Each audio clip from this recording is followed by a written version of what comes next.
From legendary composer feuds to biblical gender swaps, the 1962 epic Sodom and Gomorrah harbored more scandalous secrets behind the cameras than on screen.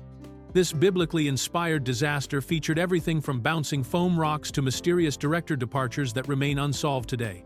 Here are the 15 weird facts you didn't know about Sodom and Gomorrah. Fact 1. Biblical gender swap mystery. When 1962's Sodom and Gomorrah hit theaters, sharp-eyed film critics who had actually cracked open their Bibles noticed something peculiar right away. According to the Old Testament, the ruler of Sodom was King Bera, a male monarch who appears in the book of Genesis.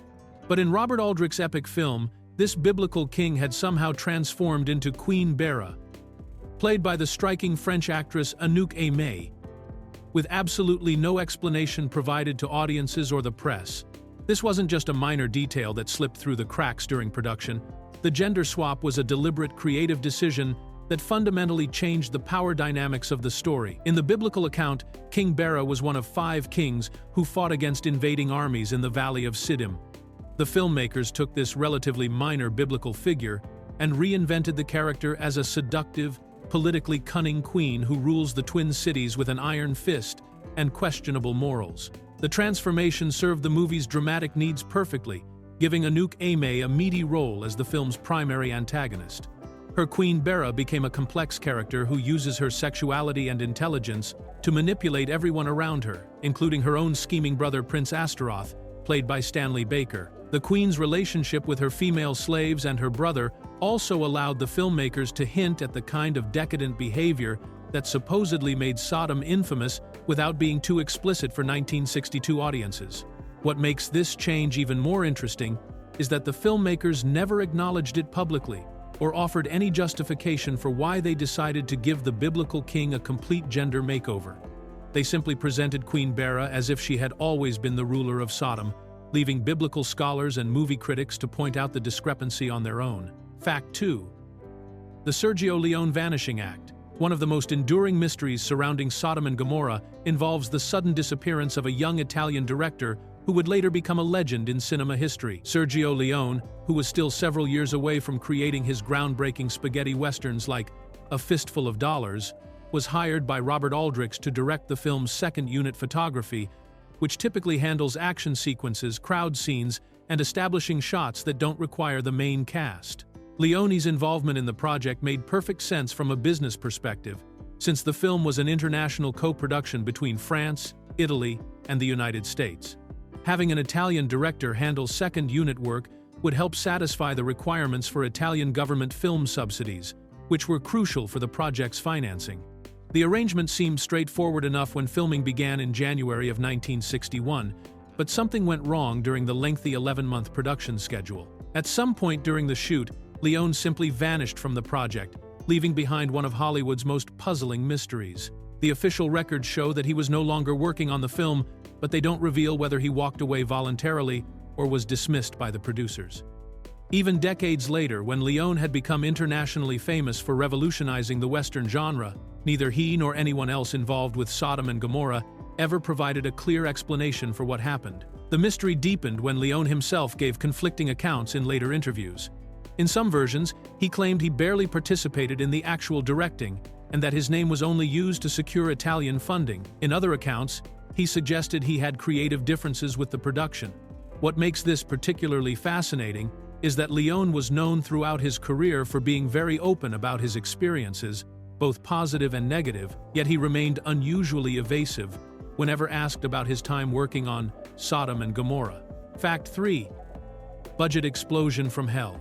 What started as a modest $2 million biblical epic turned into one of the most expensive runaway productions of the early 1960s, with costs eventually ballooning to a staggering $6 million.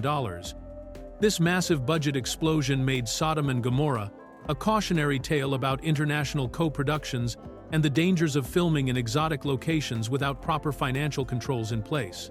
The trouble began when American producer Joseph E. Levine agreed to partner with Italian company Titanus on what seemed like a straightforward deal. Levine later recalled that he was initially presented with what he called a bad script and a request for $1 million in funding. His response was to suggest improving the script and doubling the budget to $2 million, with his company agreeing to cover 60% of the costs, while the Italian partners handled the remaining 40%. However, the project quickly spiraled out of control once filming began in Morocco and Italy. The 11-month production schedule, elaborate set construction, massive crowd scenes, and complex special effects all contributed to the mounting expenses. Location shooting near Marrakesh proved particularly costly, as the remote filming sites required extensive logistical support and transportation for cast, crew, and equipment. What made the situation even more frustrating for Levine was that he had specifically structured the deal to limit his financial exposure. According to his own account, he was contractually obligated to pay only 60% of the original $2 million budget, which meant his maximum contribution should have been $1.2 million. As costs continued to climb towards $6 million, the additional $4 million in overruns became the responsibility of the other investors and production partners, leaving Levine in the unusual position of watching a film's budget triple while his own financial commitment remained capped at the original agreement. Fact 4. The bouncing foam rock catastrophe. The climactic destruction of Sodom and Gomorrah was supposed to be the film's most spectacular and terrifying sequence, with massive stone blocks crashing down from crumbling buildings as God's wrath consumed the sinful cities. Instead, it became an unintentional comedy that completely destroyed any sense of divine judgment or biblical terror, thanks to some truly questionable special effects choices that were obvious even by 1962 standards. The problem was immediately apparent to anyone watching the destruction scenes with even a casual eye for detail. The enormous stone blocks that were meant to represent massive chunks of collapsing architecture bounced and rolled around the set like oversized beach balls or playground equipment. Rather than crushing fleeing citizens with the weight of divine retribution, these clearly lightweight props would hit the ground and then bounce several feet back into the air, completely shattering any illusion that they were made of actual stone. What made the situation even more embarrassing was the behavior of the extras during these scenes. Instead of being crushed or desperately trying to avoid the falling debris, many of the panicked citizens could be seen accidentally kicking the fake stone blocks as they ran through the destruction. The lightweight foam or plastic construction meant that a casual bump from a running extra would send these supposed massive stone chunks rolling across the set like soccer balls. The special effects team had clearly prioritized safety over realism, which was certainly the right choice for protecting the hundreds of extras involved in the destruction sequence. However, the contrast between the film's ambitious scope and the obviously fake props created a jarring disconnect that even contemporary audiences noticed immediately. Film critics of the time specifically called out these bouncing blocks as examples of the production's technical shortcomings, noting that the unconvincing effects undermined what should have been the movie's most powerful and memorable sequence. Fact 5. Famous opera singer's secret son. Hidden among the cast of Sodom and Gomorrah was a performer whose family name carried enormous weight in the world of classical music, though most moviegoers at the time had no idea of his illustrious heritage. Fyodor Chaliapin Jr., who played the character Alabias in the film, was the son of one of the most celebrated opera singers in history, the legendary Russian bass Fyodor Chaliapin Sr., whose powerful voice and dramatic stage presence had made him an international superstar in the early 20th century. The elder Chaliapin was considered one of the greatest operatic performers of all time, famous for his roles in operas like Boris Godunov and Don Quixote. His son, however, chose a different path in the entertainment world, building a career as a character actor in films rather than following his father's footsteps onto the opera stage. Born in Moscow in 1905, Chaliapin Jr. grew up in a household where music and performance were central to daily life, with his father's friends including composers like Sergei Rachmaninoff. After emigrating from Russia following the revolution, Chaliapin Jr. eventually made his way to Hollywood, where he began appearing in films during the silent era before transitioning to talking pictures. His role in Sodom and Gomorrah was relatively small, but it was part of a long and distinguished film career that would span several decades and include appearances in some of cinema's most respected productions. Movie audiences would later recognize Chaliapin Jr. from much more prominent roles in acclaimed films like The Name of the Rose in 1986, where he played the memorable blind abbot Jorge de Burgos opposite Sean Connery, and Moonstruck in 1987, where he portrayed Grandpa Costarini in the Oscar-winning romantic comedy starring Cher. His distinctive appearance and commanding screen presence made him a sought-after character actor, though few people realized they were watching the son of one of opera's greatest legends. Fact 6. Composer replacement drama. The musical score for Sodom and Gomorrah became the center of an unexpected Hollywood drama involving two of the film industry's most respected composers, with one walking away from the project and the other reluctantly stepping in only to deeply regret his decision. Dmitri Tiomkin, the legendary composer behind classics like High Noon and The Alamo, was originally hired to create the epic musical score that would accompany the biblical spectacle, but he unexpectedly withdrew from the project due to emergency eye surgery that required immediate medical attention. When Tiomkin became unavailable, the producers desperately needed a replacement who could handle the enormous task of scoring a 2.5-hour epic film.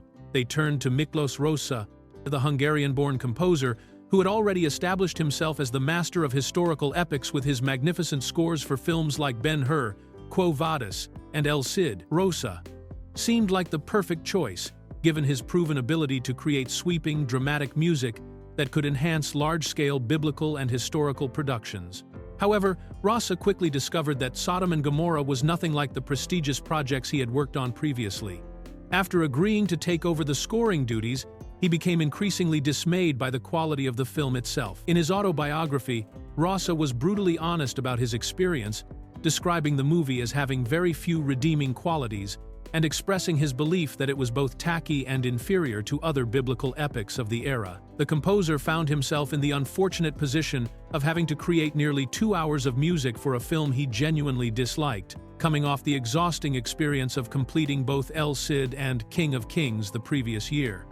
Despite his personal feelings about the project, Rosa approached the work with his usual professionalism, ultimately creating what would become the final epic film score of his distinguished career, though he clearly wished he had never taken the assignment. Fact 7. The Kessler twins' truncated dance. Among the most puzzling editing decisions in Sodom and Gomorrah was the mysterious reduction of what should have been elaborate showcase performances by Alice and Ellen Kessler, the famous German identical twins who were internationally celebrated for their synchronized dancing and singing acts. The Kessler twins were major entertainment stars across Europe during the 1950s and 60s, having performed at prestigious venues like the Lido in Paris and appeared on popular television variety shows, making their casting in a big-budget biblical epic a genuine coup for the producers. The twins were specifically hired to perform what were described as edgy and suggestive dance sequences that would emphasize the decadent atmosphere of Sodom, with one particularly notable routine featuring one sister dressed in male drag while the other performed in traditional feminine attire. These performances were meant to showcase the kind of boundary-pushing entertainment that supposedly characterized the sinful cities, giving audiences a taste of the corruption that would eventually lead to divine punishment. However, when the film reached theaters, the Kessler twins' elaborate dance numbers had been mysteriously chopped down to just a few brief cutaway shots, leaving viewers with only fleeting glimpses of what were clearly much longer and more complex performances. The editing was so abrupt and jarring that it became obvious something significant had been removed from the final cut, with transitions that made no sense and costume changes that seemed to happen instantaneously. Film historians have speculated that the original dance sequences may have been deemed too sexually provocative for 1962 audiences, leading to last-minute cuts by nervous distributors or censorship boards. The twins can still be spotted elsewhere throughout the film, appearing as background performers in Queen Bera's court and during the apocalyptic destruction sequence, but their starring moments as featured entertainers were reduced to tantalizing fragments that hint at performances audiences never got to see. Fact 8. X rating in conservative Britain. In a decision that seems almost comical by modern standards, the British Board of Film Classification slapped Sodom and Gomorrah with an X certificate in 1962, effectively banning anyone under 18 from seeing this biblical epic in theaters across the United Kingdom. This restrictive rating put the film in the same category as genuinely controversial movies of the era, despite the fact that its content would barely register as mildly suggestive by today's television standards. The X rating was particularly surprising given that Sodom and Gomorrah was essentially a mainstream Hollywood-style biblical spectacular similar to other religious epics like The Ten Commandments or Ben-Hur that had received much more lenient ratings. The film's producers had been careful to keep the depiction of Sodom's supposed sins relatively tame, using suggestion and implication rather than explicit content to convey the city's decadent reputation. What likely triggered the censors' concerns were the film's opening orgy sequence, which showed the aftermath of revelry with people sprawled around in various states of undress, and the subtle hints at unconventional relationships between Queen Bira and her female attendants. The film also contained some torture scenes and implications of incestuous attraction between the royal siblings, which may have pushed the boundaries of what British censors considered acceptable for general audiences in the early 1960s. The irony of the situation was that the X rating actually helped the film at the box office, creating an aura of forbidden excitement around what was actually a fairly conventional biblical drama. British moviegoers, intrigued by the idea that a biblical story could be considered too scandalous for younger viewers, flocked to theaters to see what all the fuss was about. Despite the restrictive rating, or perhaps because of it, Sodom and Gomorrah became one of the 12 most popular films at British cinemas in 1963. Fact 9. Maurice Binder's three-day orgy. The opening credits sequence of Sodom and Gomorrah became an unexpectedly elaborate production unto itself, thanks to the perfectionist tendencies of Maurice Binder, the British graphic designer who would later become famous for creating the iconic opening title sequences for the James Bond film series. Binder was hired to design and direct the film's opening sequence, which was meant to establish the decadent atmosphere of Sodom by showing the aftermath of an orgy, with bodies sprawled around ornate chambers in various states of undress and exhaustion. What should have been a straightforward one-day shoot turned into a three-day marathon as Binder obsessed over every detail of the sequence, from the positioning of the extras to the lighting and camera angles that would best convey the sense of post-revelry exhaustion. The designer approached the assignment with the same meticulous attention to detail that would later make his Bond title sequences legendary, treating even this brief opening segment as a work of art that deserved careful consideration and multiple takes. Binder's extended shooting schedule caused considerable frustration for the production team, who were already dealing with budget overruns and scheduling delays throughout the rest of the filming process.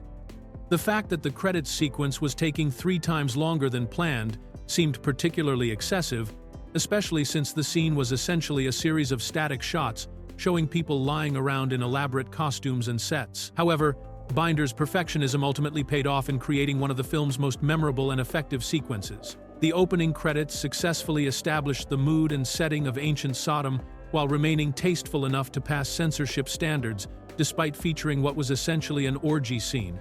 The careful composition and artistic lighting that Binder insisted on during those 3 days of shooting helped create an opening that was both suggestive and sophisticated, setting the tone for the biblical drama that would follow. Fact 10. The Gomorrah that never was. One of the most glaring oversights in Sodom and Gomorrah becomes apparent to anyone paying close attention to the film's geography and storyline. Despite its title promising the tale of 2 infamous biblical cities, the movie completely ignores one half of its supposed subject matter. Throughout the entire 2.5-hour runtime, Gomorrah never appears on screen, is never mentioned in dialogue, and seems to have been entirely forgotten by the screenwriters, making the film essentially a story about Sodom alone, with a misleadingly plural title. The biblical account clearly describes Sodom and Gomorrah as twin cities located in the same region, both equally notorious for their sins and both destroyed simultaneously by divine wrath.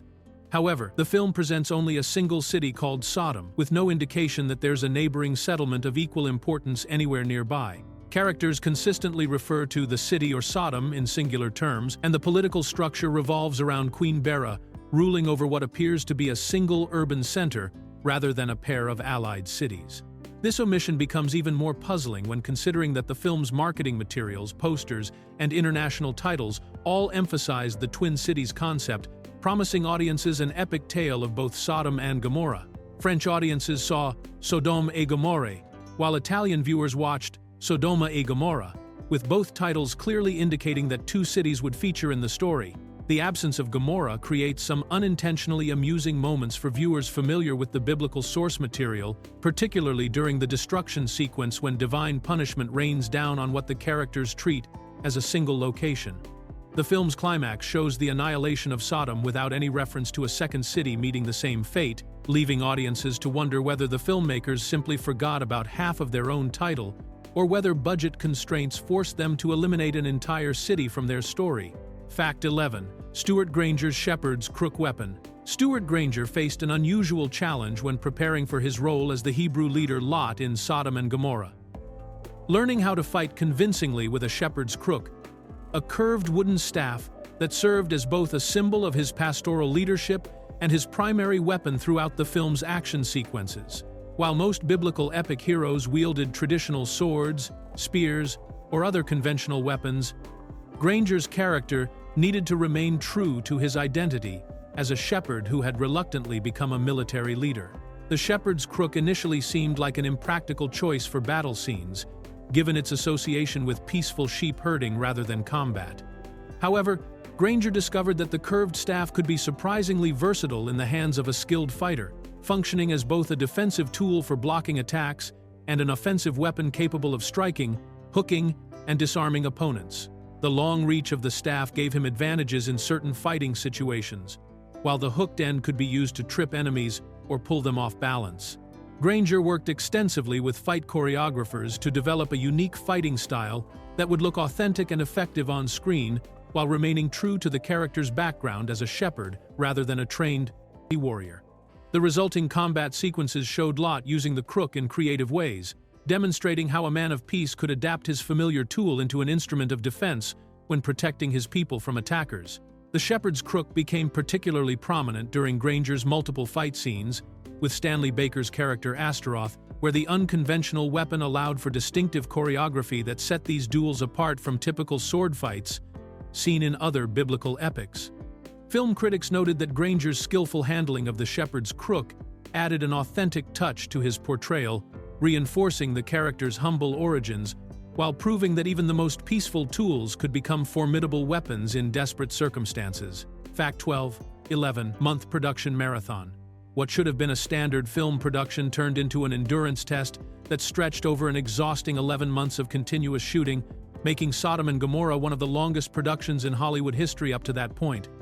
To put this marathon schedule in perspective, most major studio films of the early 1960s were completed in 2 to 4 months, while even elaborate epics like Ben-Hur typically wrapped principal photography within 6 months. The extended shooting schedule began in January of 1961 and didn't conclude until late in the year, creating enormous logistical challenges for everyone involved in the production. Cast and crew members found themselves committed to the project for nearly an entire year, which was virtually unheard of in the film industry at that time.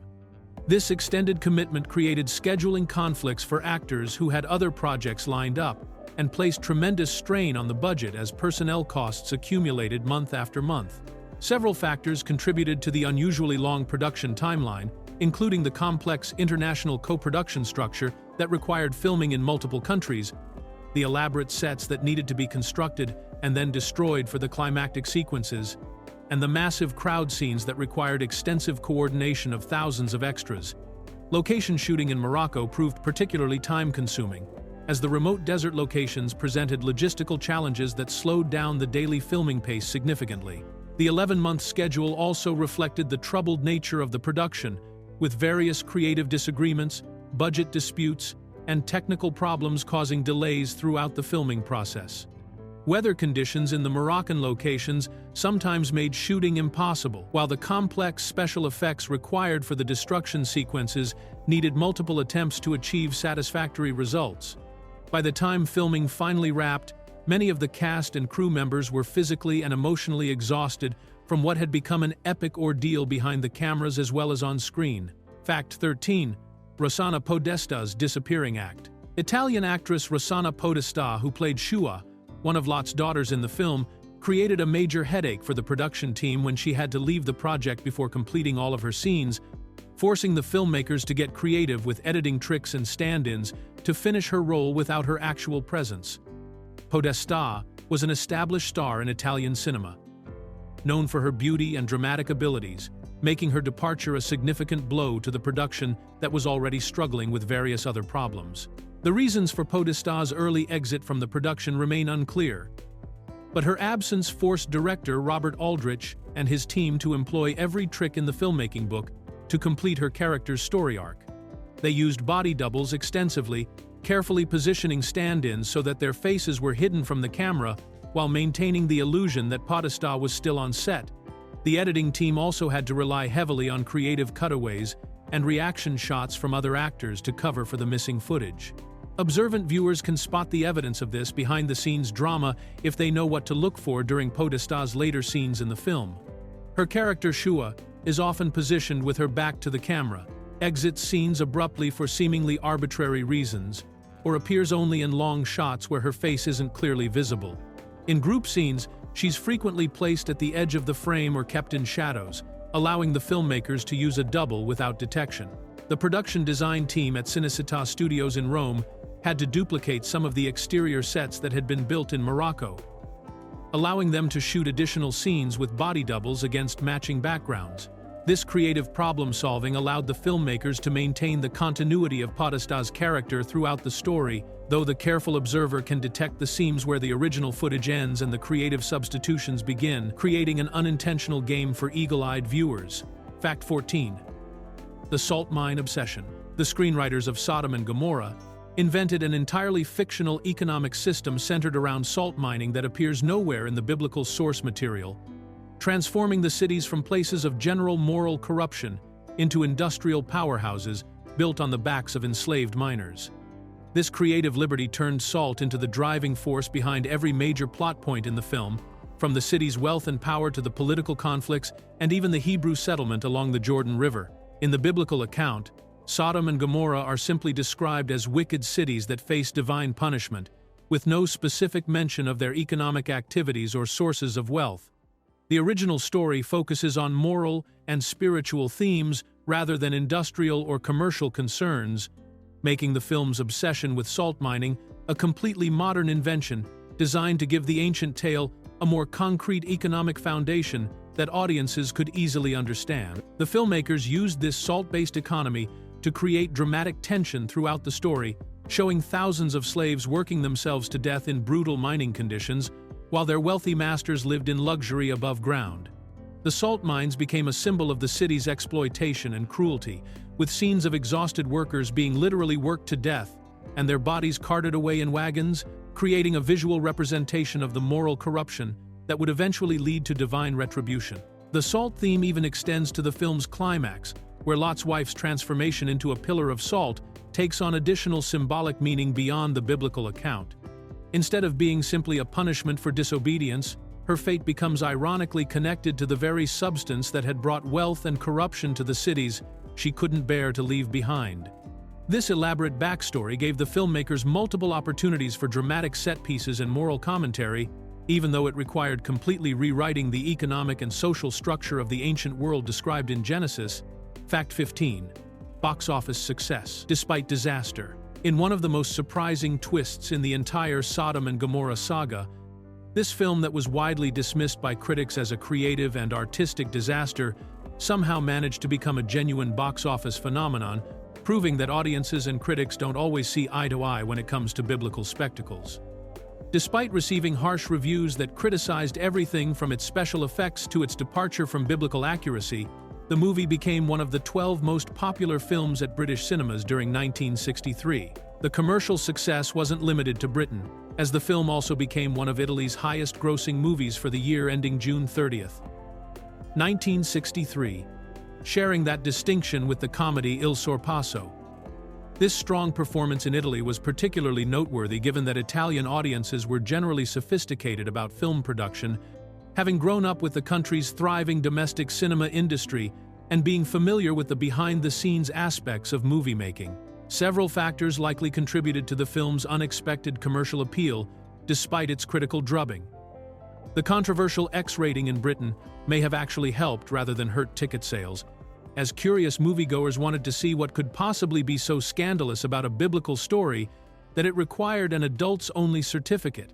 The film's massive production budget and international cast also gave it the kind of epic scale and star power that drew audiences to theaters, regardless of what reviewers were saying about its quality. In the United States and Canada, the film earned $2.5 million in ticket sales, which represented a respectable return given the marketing challenges created by the mixed critical reception.